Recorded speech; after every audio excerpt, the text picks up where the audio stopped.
La Fundación Caminantes Sin Fronteras junto con el pueblo Aguá presentan el proyecto Voces de la Conservación de la Biodiversidad en el pueblo Aguá. Un espacio para aprender, compartir y valorar lo que nos une, nuestra identidad y el cuidado de la biodiversidad.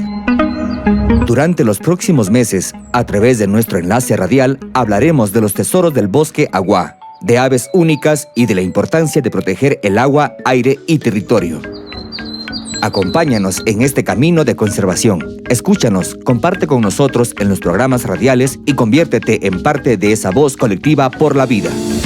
Cuidar el bosque es cuidar nuestro hogar, nuestra cultura y nuestro futuro. Es un mensaje de Voces de la Conservación, con la colaboración de la Federación de Centros Aguá del Ecuador, el apoyo del Fondo de Alianzas para los Ecosistemas Críticos y Fundación Futuro Latinoamericano.